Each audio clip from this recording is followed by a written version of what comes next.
Nosotros somos Camino de Viento y esto es lo que somos. Esperamos que pues este tiempo que estemos aquí pues sea realmente de bendición para todos los que nos podemos acercar delante del Señor. Y bueno, la semana pasada empezamos con el libro de Juan, con el Evangelio de Juan. Perfecto, sí vienen armadas, eso me gusta mucho. ¿Hace 8 días? Qué bueno. Entonces, el Evangelio de Juan está en el Nuevo Testamento. Ya sabemos que la Biblia se divide en 2 partes, Viejo y Nuevo Testamento. Juan es uno de los cuartos evangelios, o el cuarto evangelio, perdón. Juan, nada más así, bueno, vamos a ver Juan 1, Juan capítulo 1. Y la semana pasada iniciamos con esta parte de Juan, desde el capítulo 1, y vimos del versículo 1 al versículo 18.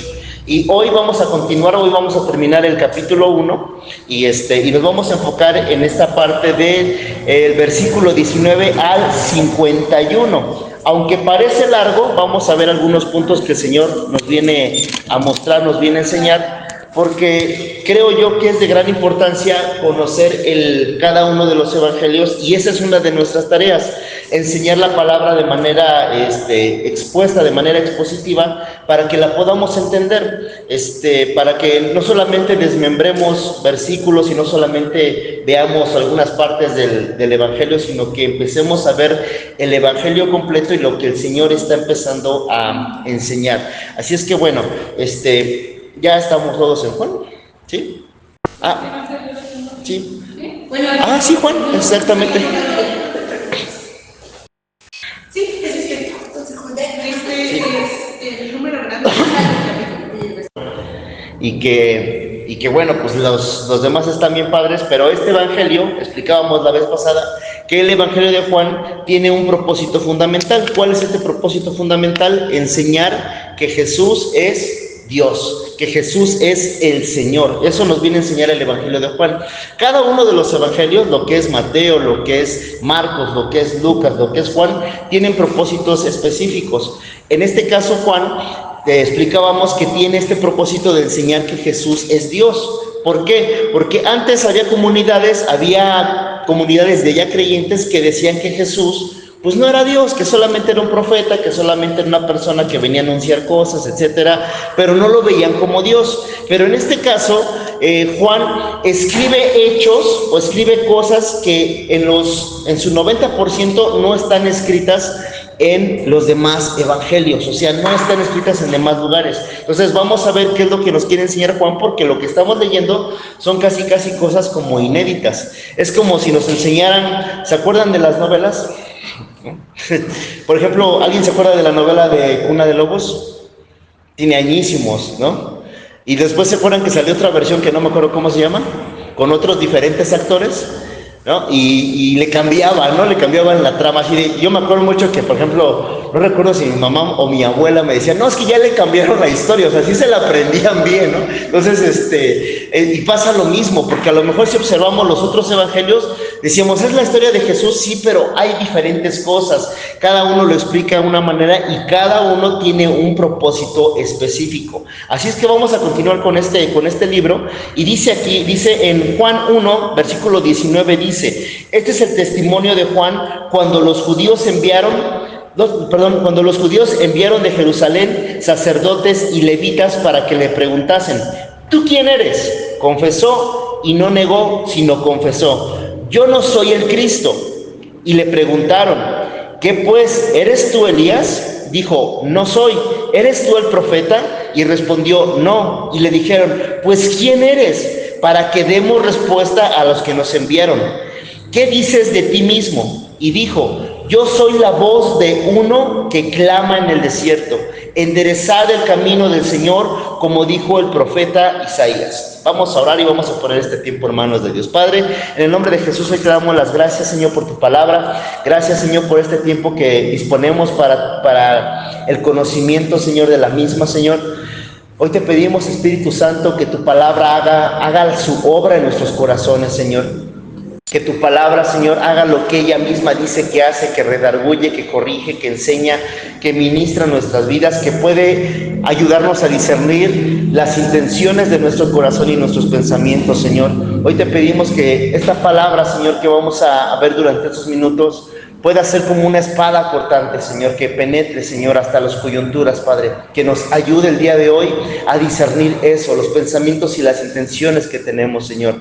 Padre, ponemos este tiempo en tus manos y te pedimos a ti, Espíritu de Dios, que tú hagas tu obra en nuestros corazones, Señor, que tú nos hables, que tú nos ministres. Que tú seas, Espíritu Santo, en todo tiempo, convenciéndonos de pecado, de juicio y de justicia, Señor. Ponemos este tiempo en tus manos, en el nombre de Jesús. Amén y amén. Y dice aquí que es el testimonio de Juan. ¿Cuál Juan? Juan el Bautista. Ya vimos que el que escribe este evangelio, pues es Juan el apóstol o el discípulo Juan. Habíamos visto la vez pasada que Juan es uno de los discípulos más jóvenes de Jesús. Por muchas cosas que se manifiestan, por cosas de sus actitudes que él tiene, por bastantes cosas, y una de ellas es porque él es el único que sale como de manera ilesa, de manera trágica, que no muere de manera trágica, y los demás sí murieron de manera trágica.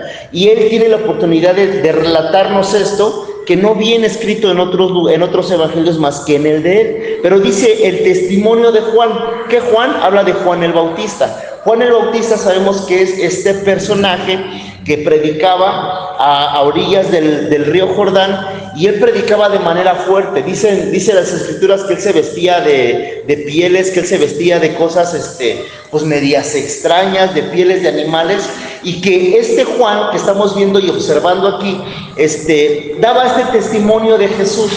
¿Qué decía?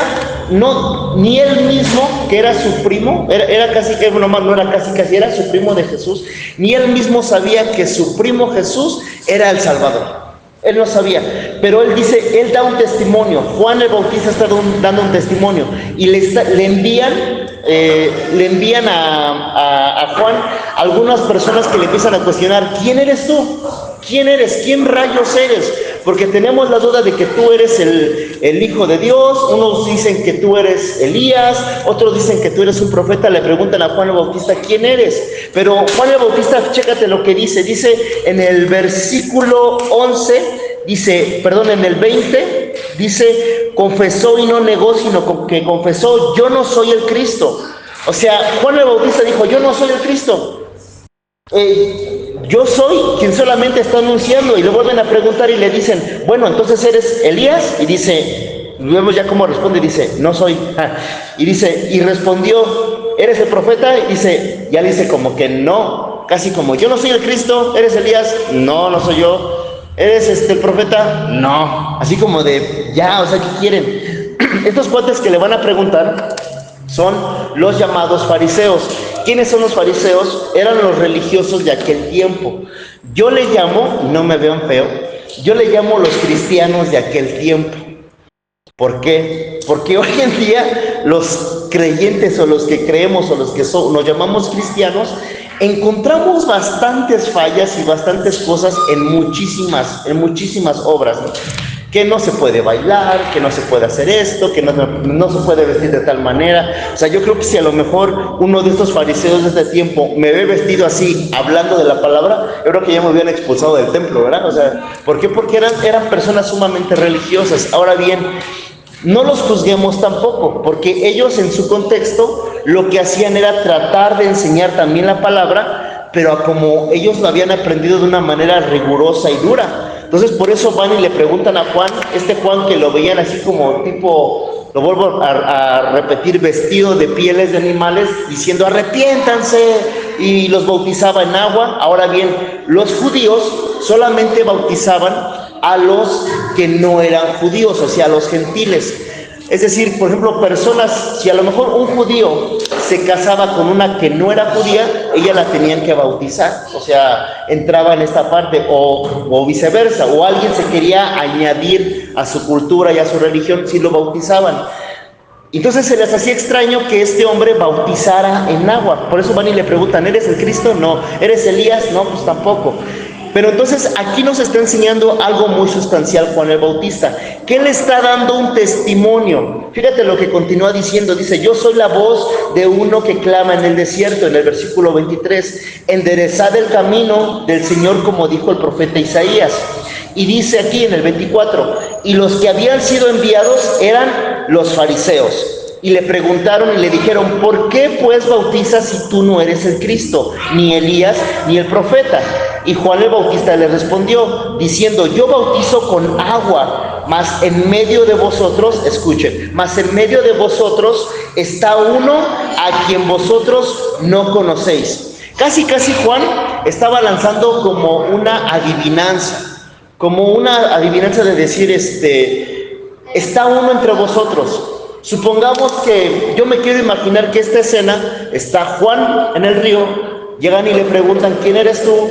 Y los fariseos dicen: bueno, entonces, ¿por qué tú bautizas en agua? Y les dice: yo solamente vine a anunciar a uno, ¿sí? O sea, era solamente como el quien iba a abrirle el telón, lo voy a decir así, abrirle el telón a las obras que Dios iba a venir a hacer por medio de Jesús. Entonces, está Juan el Bautista diciéndoles, pero en medio de entre ustedes. Me imagino que Jesús estaba ahí presente, estaba ahí. Y esto es muy importante porque entonces Juan está dando un testimonio. Chéquense, yo quiero que observemos esta parte de Juan el Bautista, porque Juan el Bautista está hablando, si nos damos cuenta, no está hablando de él mismo. ¿Está hablando de quién? De Jesús, sin saber que el Cristo era Jesús. ¿Por qué? Porque pues Jesús todavía no se le presentaba así como tal. Entonces Juan el Bautista está diciendo: yo no soy el Cristo, pero está dando testimonio del Cristo. Dice: yo no soy, pero está dando testimonio, hay alguien que viene. Otra cosa muy importante es que Juan el Bautista está afirmando esta parte de testimonio, está contando un testimonio que no es él, que no está hablando de él, que no se está dando los aplausos para él, porque Juan el Bautista pudo haber dicho: sí, yo soy Elías, o sí, yo soy un profeta, yo por eso hago estas obras. Y le dice: no, solamente son obras como está anunciado en el libro de Isaías. Entonces hay tres cosas que podemos aprender de Juan aquí. Que cuando tú y yo hablamos de Jesús, Él está en medio de nosotros. Es decir, ahorita estamos hablando de Él y yo no estoy dudando en ningún momento que Él está aquí en este momento. Dice aquí: en medio de vosotros hay alguien, está Él. Dice: en medio de vosotros, dice, está Él. Entonces me encanta esta parte porque cuando tú y yo damos testimonio y hablamos de Jesús, Él está en medio de nosotros. Y hay una cosa que tenemos que hacer como creyentes, que hablar de Él.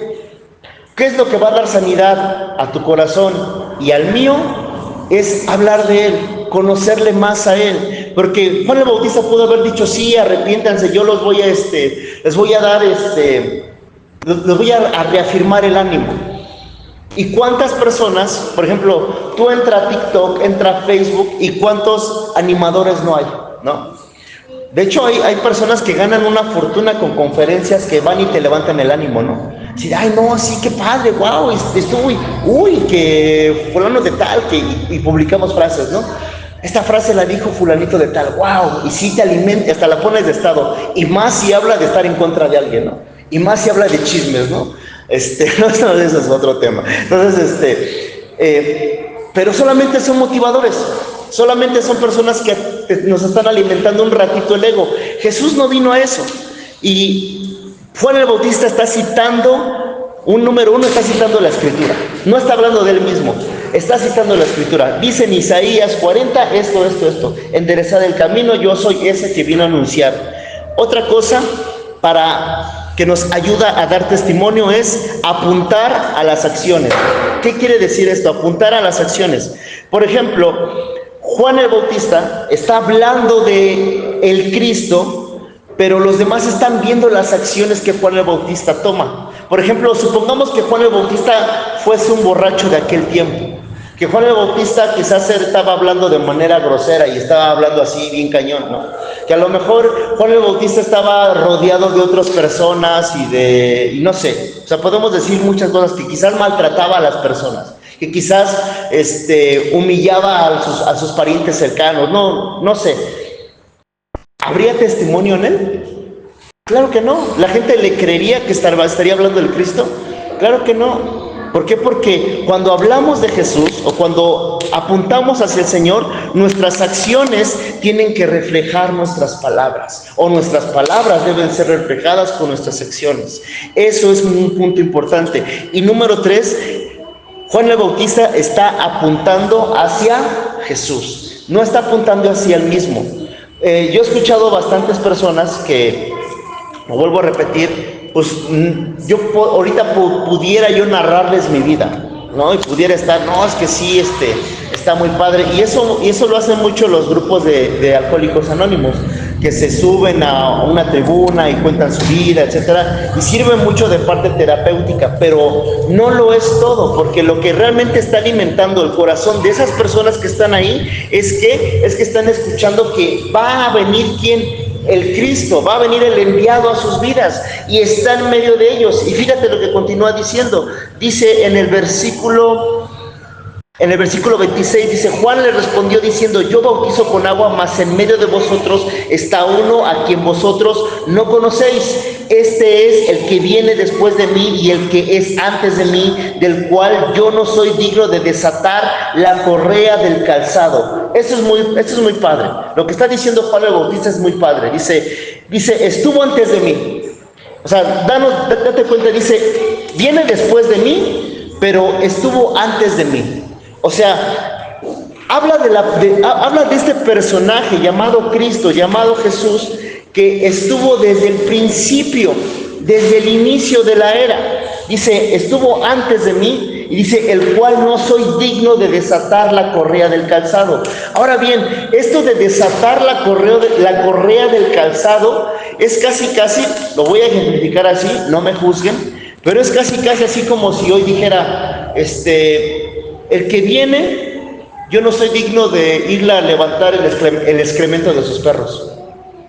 El que viene después de mí, yo no soy digno de irle a lavar su inodoro. ¿Sí se entiende?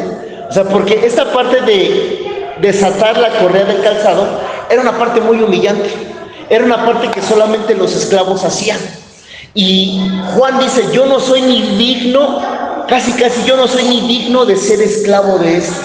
O sea, yo no tengo tal grado de ser digno de servirle a que viene después de mí. Lo está anunciando y dice aquí, estas cosas sucedieron en Betabara, al otro lado del río Jordán, donde Juan estaba bautizando.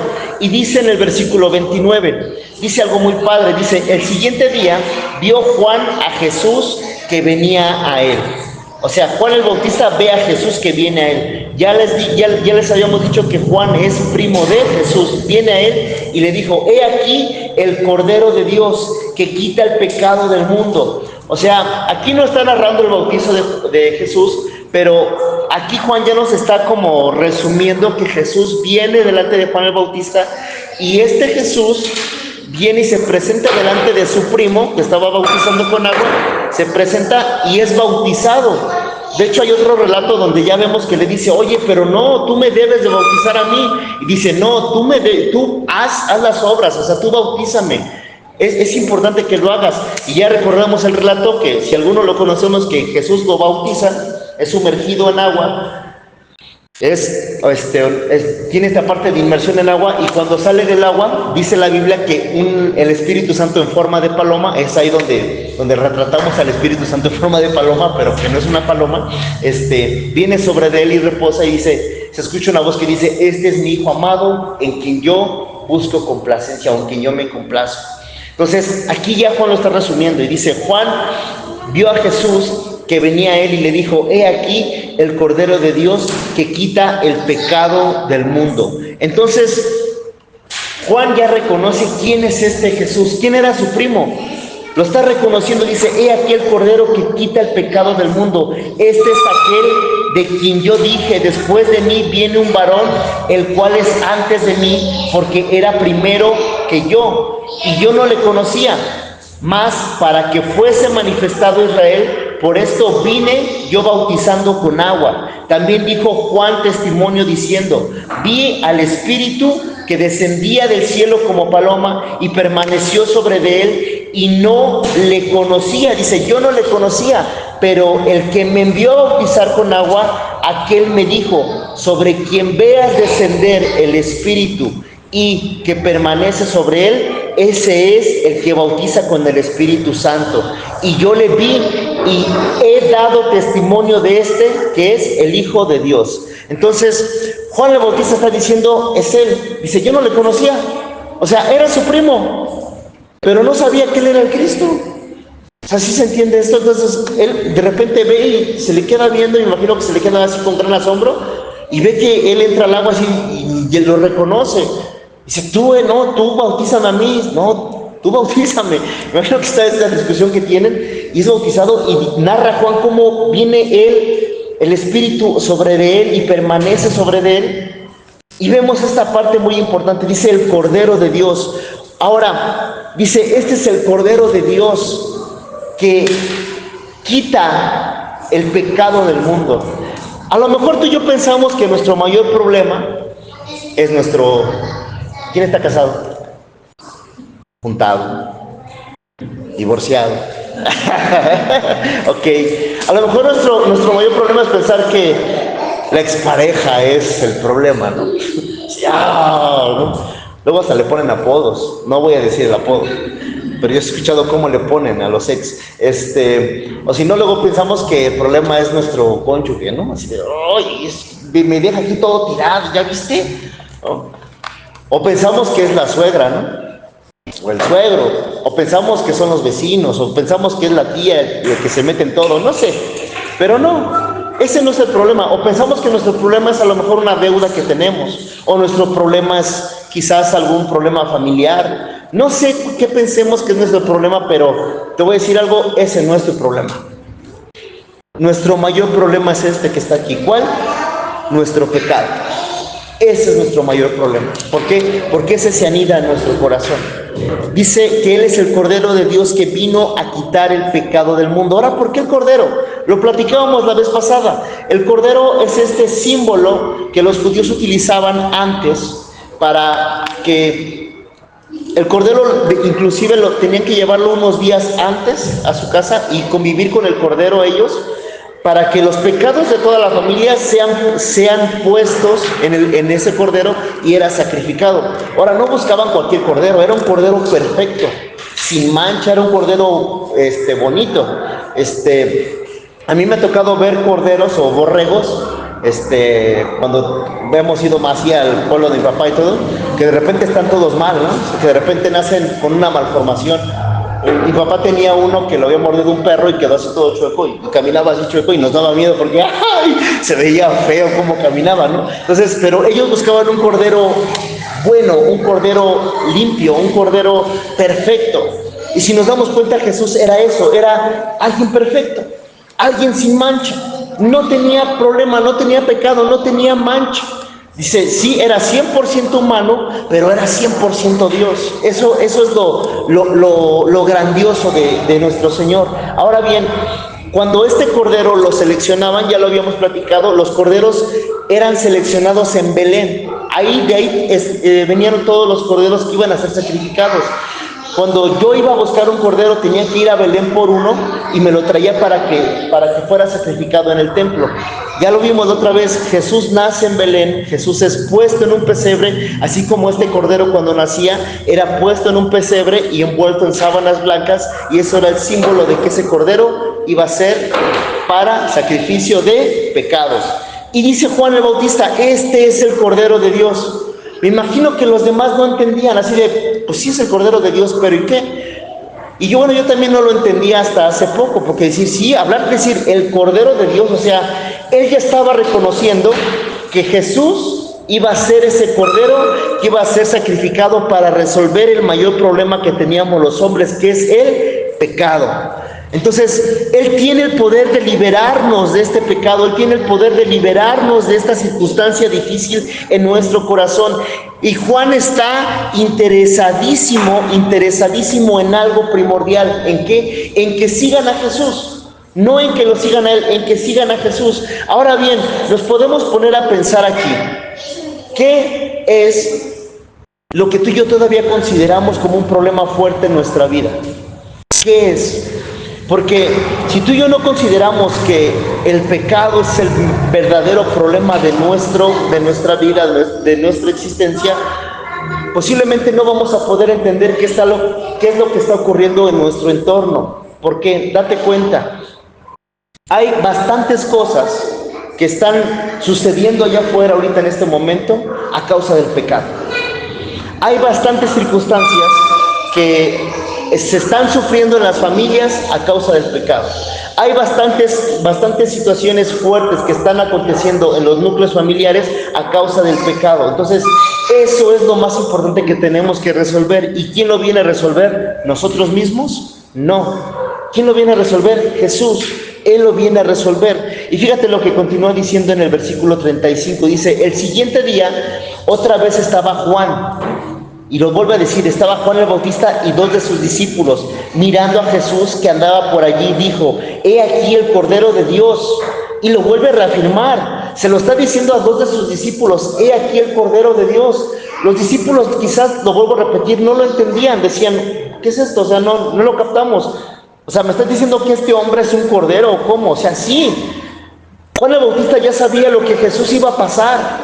Incluso el mismo Jesús obviamente ya sabía lo que iba a pasar, que iba a ser sacrificado, que iba a ser expuesto, que iba a ser humillado públicamente, que iba a ser sometido a un gran castigo a causa de mi pecado.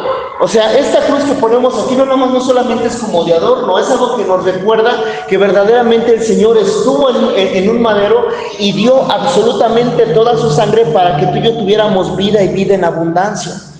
Y esto es magnífico. ¿Por qué? Porque cada vez, porque yo, así como yo sigo teniendo muchísimos errores. Ponme a manejar y yo me bajo de la cruz. O sea, es más cuando llueve, ¿no? O sea, manejar en Pachuca cuando llueve es difícil. Y soportar a los demás es mucho más difícil, ¿no? Entonces, pero yo tengo errores, tengo equivocaciones. Pero dice el Señor, los que no practican estas cosas, o más bien los que practican tales cosas, no van a heredar el reino de los cielos. Pero si tú y yo entendemos que en Jesús encontramos perdón, encontramos restauración, y que ya no somos juzgados y que ya no hay condenación en nosotros, porque Él como Cordero dio toda su sangre para que tú y yo estuviéramos en vida y en abundancia, lo entendemos y decimos gracias. ¿Por qué? Porque yo ya no voy a ser juzgado por las cosas que hice. Es más, nos quitamos una losa de encima de culpabilidad por las cosas que tuvimos que hacer quizás en el pasado. Y yo no sé tú, pero si yo me pongo a recordar todas las cosas que hice en un pasado, digo, qué terrible. O sea, si yo me pongo a recordar así de, no, yo hice esto, yo hice el otro, yo hice aquello. Un testimonio rápido que les quiero contar. Estuve yo en un problema, metido en un problema jurídico. Y por esta situación, dado que compré un vehículo que era de procedencia ilícita, yo sin saberlo, yo tuve que ir a dar a los separos y tuve que pasar cosas de esas cosas de audiencias y todo ese tipo de cosas. Y cuando yo estaba sentado, no me lo van a creer, más bien cuando yo estaba primero preso, estaba todo bien loco, decir, ¿cómo puede ser posible? ¿Y cómo a mí? Si yo estoy en una iglesia, si yo te sigo, Señor, si no sé qué. Y me llegó una voz fuerte, y por eso les decía al inicio, a veces Dios nos tiene que quebrar, y aunque ya lo conozcamos, nos tiene que volver a quebrar a veces, porque a veces cuando ya le conocemos o le dices que conocemos, nos tiene que volver a quebrar para decirnos, no, quiero que me conozcas verdaderamente. Y fue así. Entonces, en medio de esa dificultad, de repente mi esposa tuvimos una plática y ella me recordó algo así, tienes que adorar a Dios allá adentro. Y dije, sí, cierto. Y empecé en ese tipo de circunstancias y empecé a meditar y dije, Señor, tú pasaste por esto, tú pasaste a estar preso, tú estuviste preso, tú estuviste en una cárcel, tu mamá estuvo preocupada por ti. Tú estuviste ahí, que estuviste quizás encadenado. Yo estoy aquí con una camita de piedra, de mínimo, ¿no? O sea, tú estuviste encadenado. Señor, Y empezó todas esas cosas en mi mente, y a la hora de la audiencia, yo estaba sentado en medio en ese juicio, y en serio, yo lejos de estar preocupado si salía o no salía, así se los juro, yo estaba así de, Señor, creo que yo sí merezco estar aquí. De repente me llegó a mi mente así así va a ser. Vas a estar tú delante de nosotros como gran juez. Va a estar tu Padre como gran juez. Va a estar alguien acusándome por mis delitos y pecados, pero va a haber alguien que se va a acercar con un acta firmada con sangre y decir, libre es. Y dije, sí, cierto. Pero también me llegó mucho a mi mente, Luis, si esta cárcel donde tú estás, o este juicio donde tú te encuentras, te juzgaran por cosas morales o por cosas que tú has hecho en contra de mí, ¿por cuántas cosas te juzgarían? Tú tienes un delito ahorita frente a los hombres, pero delante de mí, ¿cuántos delitos tienes? Me llegaba eso a mi corazón. No sé si era la voz de Dios, no sé qué era, no sé si era mi raciocinio, no sé si era una meditación, claro, pero me decía esto, si tú tienes un pecado en contra de los hombres ahorita, delante de mí, ¿cuántas faltas tienes? ¿Cuántos delitos tienes? Y yo decía, y me puse a contarlos en ese momento y dije, Señor, creo que sí merezco estar aquí, creo que sí merezco estar preso. Y gracias a Dios, pues bueno, no pasó nada, pues bueno, se solucionó, bueno, no se solucionó, pero pues pude salir, gracias a Dios aquí ando, pero sí, Dios buscó la mayor solución, pero hoy lo entiendo que Dios me llevó a ese lugar a entender esto. Él es el Cordero que quita ese pecado. Ya hay cosas por las cuales tú y yo ya no vamos a ser juzgados. ¿Por qué? Porque Él es el Cordero. ¿Pero qué tenemos que hacer? Ahorita vamos a ver qué tenemos que hacer. Y por eso Juan dice, Él es el Cordero. Y dice en el 37, lo oyeron hablar los dos discípulos y siguieron a Jesús. Y volviéndose Jesús y viendo que le seguían, o sea, los dos discípulos de Juan, porque Juan les dice, síganlo a Él. Y dice Jesús, le dice, ¿qué buscáis? Jesús les hace una pregunta a estos discípulos. Uno era Andrés y otro pues era él mismo, era Juan el que está escribiendo el Evangelio. Le dice, ¿qué buscan? Y esa es la pregunta que tú y yo podemos responderle hoy al Señor. Si el Señor te dice hoy en esta tarde, ¿qué buscas? ¿Qué estás buscando tú? Pues mi estabilidad emocional. Pues estoy buscando, pues no sé, que me vaya bien. Estoy buscando a lo mejor un matrimonio feliz. Estoy buscando a lo mejor, no sé qué es lo que estemos buscando, pero Él les está haciendo esta pregunta de ¿qué estás buscando realmente? Y ellos dijeron, Rabí, que traducido es maestro, ¿dónde moras? Y le dijo, venid y ve. Y esta frase de venid y ve es interesante porque Jesús los está invitando a experimentar un tiempo con Él, a que experimenten un tiempo con Él. O sea, no solamente les está diciendo, sí, vengan y quédense, no, le dice, vengan y vean, sean testigos de lo que está ocurriendo aquí. Entonces, dice, venid y ve, les dice Jesús. Y se fueron y vieron dónde moraba y se quedaron con Él aquel día porque era como la hora 10:00. Algunos dicen que era ya casi cerca de las 6 de la tarde. Y dice Andrés, hermano de Simón Pedro, era uno de los dos que habían oído a Juan y habían seguido a Jesús. Este halló primero a su hermano Simón y le dijo, hemos hallado al Mesías. Chécate cómo se lo dice Andrés a su hermano. Hemos hallado al Mesías, lo encontramos. Hemos hallado al Mesías. En este tiempo, ellos esperaban que el Mesías viniera a liberarlos de la opresión de Roma, que los viniera a liberar de la opresión del pueblo romano, pero le dice, hemos hallado al Mesías, que traducido es el Cristo, y le trajo a Jesús, y mirándole Jesús, le dice a Pedro, tú eres Simón, hijo de Jonás, tú serás llamado Cefas o Keifa, que quiere decir Pedro. Este es el encuentro que tiene Jesús con Pedro. En otros evangelios lo narran más detalladamente. Pero le dice esto, tú eres Simón. Dice, tú eres Simón, pero tú serás llamado Pedro. Tú serás llamada Keifa o Cefas, que quiere decir Pedro, que quiere decir roca. Ahora bien, continúa diciendo ya para terminar. Dice, Jesús llama a Felipe y a Natanael. Y el siguiente día quiso Jesús ir a Galilea y le halló a Felipe y le dijo, sígueme. O sea, date cuenta cómo a este lama le dice, ven y sígueme. Y dice, y Felipe era de Betsaida, la ciudad de Andrés y Pedro. Felipe halló a Natanael y le dijo: hemos hallado a aquel a quien escribió Moisés en la ley, así como los profetas, a Jesús, y el hijo de José de Nazaret. Ahora bien, quiero hacer una pausa aquí, porque estamos viendo a quién encuentra. Estamos viendo rápido porque, bueno, es un texto rápido, pero vemos primero que encuentra a Andrés, ¿no? Andrés era hermano de Pedro, y Andrés y Juan, y les comparte. Juan el Bautista los envía, eran discípulos de Juan el Bautista, pero los envía con Jesús. Y dice Jesús, cuando llega con Simón, que es hermano de Andrés, dice: tú serás llamado Pedro. Y date cuenta cómo con Simón le dice primero: tú eres Simón. Primero está diciendo: tú eres esto. Tú eres Simón, esta es tu condición. A lo mejor Simón lo conocían por ser, número 1, pescador, pero número 2 también lo conocían por ser, no sé, ¿cómo era un pescador de aquel tiempo?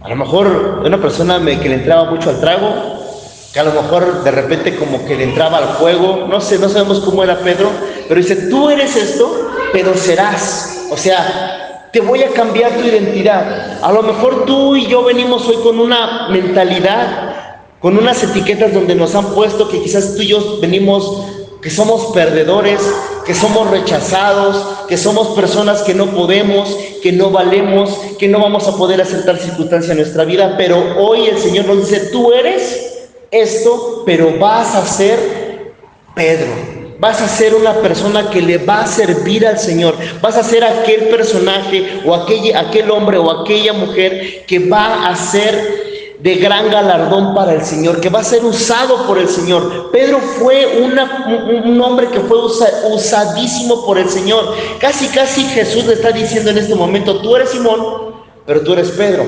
Simón pescaba peces, pero Pedro pescaba hombres. Pero Pedro le predicaba a las multitudes. Pero Pedro también se equivocaba. Y también Pedro lo negó. Pero también Pedro se arrepintió. Y también Pedro hizo bastantes obras. O sea, eres esto, pero vas a ser una persona que me va a servir y va a ser de gran utilidad y de gran bendición en medio de su generación. Y después tiene este encuentro con Natanael. Y esto me encanta, porque chécate lo que dice. Le dice Felipe. Bueno, solamente a Felipe le dice: ven y sígueme. Y Felipe dice: va, te sigo. O sea, como que a lo mejor Felipe no tenía nada que hacer, ¿verdad? O sea, pero dice Felipe: bueno, va, yo te sigo. No le puso nada de peros. Y dice que Felipe va con Natanael. Me imagino que Natanael era amigo de Felipe. Y le dijo: hemos hallado a aquel a quien escribió Moisés en la ley, así como los profetas, a Jesús, y el hijo de José de Nazaret. Le dice: ¿de dónde es Jesús? De Nazaret. Y me encanta cómo contesta Natanael en el 46. Dice: Natanael le dijo: ¿de Nazaret puede salir algo bueno? O sea, ¿de Nazaret puede salir algo bueno? Algo casi así como si alguien me preguntara: oye, ¿de dónde vienes? Pues viví mucho tiempo en Iztapalapa. ¿De Iztapalapa puede salir algo bueno? ¿No? ¿De la Provi puede salir algo bueno? ¿De Real de Oriente puede salir algo bueno? ¿De Pachuquilla puede salir algo? ¿De Tulancingo puede salir algo bueno? ¿O de cualquier comunidad? Natanael está diciendo: ¿de Nazaret puede salir algo bueno? Porque Nazaret era una ciudad X. O sea, si te das cuenta, Nazaret no es mencionado en ninguna parte de la Biblia, más que sabemos que Jesús vivió ahí. Pero por eso dice Natanael: ¿de Nazaret puede salir algo bueno? Y le dice Felipe, dice: ven y ve. Le dice lo mismo que le dice Jesús a los demás: ven y ve. Cuando Jesús vio a Natanael, se le acercó y dijo él: he aquí, le dice Jesús, he aquí un verdadero israelita a quien no hay engaño. Me encanta porque entonces Natanael no tenía máscaras. Natanael no tenía máscaras delante del Señor. Dice: he aquí un verdadero israelita en quien no hay engaño. Y le dijo Natanael: ¿de dónde me conoces? Claro, le dice: oye, ¿de dónde me conoces tú? Porque ¿cómo sabes que yo soy una persona muy sincera? Y le dice Jesús algo muy importante. Dice: antes que Felipe te llamara, cuando estabas debajo de la higuera, yo te vi. Cuando estabas debajo de la higuera, yo te vi. Respondió Natanael y le dijo: Rabí, tú eres el Hijo de Dios, tú eres el Rey de Israel. Respondió Jesús y le dijo: porque te dije, te vi debajo de la higuera, ¿crees? cosas mayores que estas verás. Y le dijo: de cierto os digo, de aquí en adelante veréis el cielo abierto y a los ángeles de Dios que suben y descienden sobre el Hijo del Hombre. Ahora bien, Natanael, date cuenta lo que le dice. Dice: antes que Felipe te llamara. Yo no sé, los que estamos aquí, cómo recibimos la invitación para llegar aquí. Aquí en este cuarto, específicamente aquí donde estamos. Pero estoy 100% seguro que Natanael había pasado por una crisis, a lo mejor muy difícil. Se dice que cuando tú estabas debajo de la higuera, era lo que utilizaban los judíos para ir a meditar. Era un espacio a solas que ellos buscaban para ir a meditar.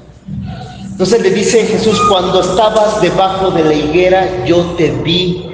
Y me imagino que Natanael se conmueve y dice: no inventes, ¿cómo sabe que yo estuve quizás meditando, que quizás estuve derramando mis lágrimas? ¿Cómo sabes de mi dolor? Porque a lo mejor Natanael tenía un dolor profundo. O sea, Natanael venía de pasar por un momento íntimo con Dios. A lo mejor venía de pasar por un momento difícil, o estaba en un momento difícil. A lo mejor estaba en un momento muy difícil de su vida, que a lo mejor lo llevó a meditar debajo de la higuera, y le dice: hey, cuando tú estabas debajo de la higuera, yo te vi. Tú estabas ahí y yo te vi. Entonces, el Señor hoy viene a enseñarnos esto, para que tú y yo podamos meditar en esto ya para último. El Señor viene a mostrarnos que en nuestro peor momento, en nuestra peor circunstancia, en nuestro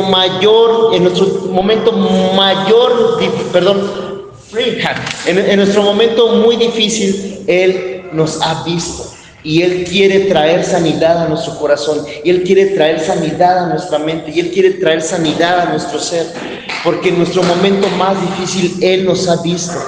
¿Cuál es el momento más difícil? Hoy te dice Jesús: en tu peor momento yo te vi, yo te observé. En tu peor momento yo te vi, y yo he visto cuántas lágrimas has derramado, yo he visto cuánto dolor has pasado, yo he visto tus dificultades, pero hoy te voy a decir algo, dice, como le dice Natanael: hoy vas a hacer y verás cosas mayores a estas. Así es que hoy vamos a orar.